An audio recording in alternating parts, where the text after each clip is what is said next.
আসসালামু আলাইকুম রহমতুল্লাহ। কেমন আছেন সবাই? আশা করি আল্লাহর রহমতে সবাই ভালো আছেন, সুস্থ আছেন এবং নিরাপদে আছেন। তো আজকের ভিডিওতে সবাইকে স্বাগতম। তো আজকে হচ্ছে 18তম শিক্ষক নিবন্ধন পরীক্ষা সম্পর্কে কিছু তথ্য আপনাদেরকে দিব। আর যারা ভিডিওটি প্লে করছেন সবার কাছে রিকোয়েস্ট সম্পূর্ণ দেখবেন। আর যারা আমার চ্যানেলে নতুন, প্লিজ চ্যানেলটি সাবস্ক্রাইব করে পাশে বেল আইকনে ক্লিক করে দিবেন। তো 18তম নিবন্ধন পরীক্ষা নিয়ে অনেক কথাই হচ্ছে যে কবে হচ্ছে নতুন সার্কুলার আসবে 18তম শিক্ষক নিবন্ধন পরীক্ষা, এটা নিয়ে। তো কেউ কেউ বলছেন যে এটা পরীক্ষার সার্কুলারটা ডিসেম্বরে আসবে, কেউ বলছেন নভেম্বরে আসবে। এরকম এক একজন এক এক ধরনের একটা ধারণা দিচ্ছেন। আসলে প্রকৃতপক্ষে কেউই এটার নির্দিষ্ট কোনো তারিখ জানে না। তো আমি আমার আগের ভিডিওতে আমার যে ধারণা সেটা জানিয়েছি যে আগামী 6 মাসের মধ্যে এটা আসবে, এটা জানিয়েছি। এর আগে এটা আসার সম্ভাবনা নাই, প্রায় 6 মাস লেগে যাবে। তো এ বিষয়ে এনটিএসসি চেয়ারম্যান কি বলছেন সেটা আমরা একটু জানি। তো আজকে প্রথম আলোতে একটি নিউজ আসছে 18তম শিক্ষক নিবন্ধন পরীক্ষা নিয়ে। তো তিনি সেখানে বলছেন যে যেহেতু বিগত পরীক্ষাগুলোয় কিছু সমস্যা ছিল, কিছু বিষয় করছিল, তাছাড়া কিছু বিষয় অস্পষ্টতা ছিল, এই সমস্ত যে সমস্যাগুলো ছিল, এই সমস্যাগুলোর কারণে নিয়োগের সময় হচ্ছে এটা নিয়ে একটা ঝামেলায় পড়তে হতো।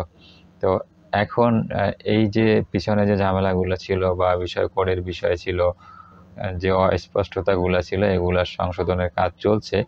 এই সংশোধনের কাজ শেষ হলে পরে তারা দ্রুত সময়ের মধ্যেই 18তম শিক্ষক নিবন্ধন পরীক্ষার সার্কুলার প্রকাশ করবেন। তো এখন যদি আমরা একটু দেখি যে এনটিএসসির দ্রুত সময়ের মধ্যে আসলে কত দিনের মধ্যে হয়, তাহলে আমরা বুঝতে পারবো যে আসলে ডিসেম্বর মাসের মধ্যে 18তম শিক্ষক নিবন্ধন পরীক্ষার সার্কুলার আসবে কিনা।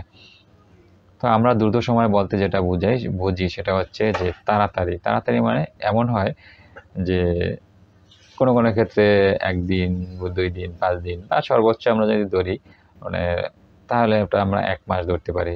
সর্বোচ্চ যে 1 মাস যদি দ্রুত সময় আমরা যদি বলি সর্বোচ্চ, আর সর্বনিম্ন আমরা এটা মানে 1 দিন, 24 ঘন্টা, 2 ঘন্টা, 5 ঘন্টা এটা ধরতে পারি। তো আমি ধরে নিলাম দ্রুত সময়ের মধ্যে যদি হয় সেটা এনটিএসসি আমরা 1 মাস ধরে নিতে পারি যে 1 মাসের মধ্যে আসবে।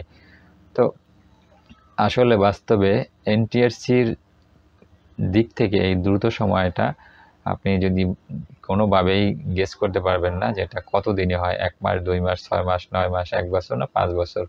এটা আপনি কখনোই ধারণা করতে পারবেন না যে এনটিএসসির কোনো কর্মকর্তা যদি বলেন দ্রুত সময়ে, এই দ্রুত সময়টা কত মাসে হয় বা কত দিনে হয় এটা বলার কারো কোনো সাধ্য নাই। কারণ আমরা পিছনে যেটা দেখে আসছি যে তারা যখন কোনো সাংবাদিক বা কারোর সাথে কথা বলবে তখন এটাই বলবে যে দ্রুত সময়ের মধ্যেই এটা আমরা করব। কিন্তু আসলে প্রকৃতপক্ষে যদি আমরা দেখি তাহলে দেখা যায় এই দ্রুত সময়ে তাদেরকে কয়েক মাস বা কয়েক বছর সময়ও লেগে যায়। তো এখন এই যে কাজটুকু বাকি আছে, আমরা জানি 18তম শিক্ষক নিবন্ধন পরীক্ষায় একটু হলেও পরিবর্তন আসবে।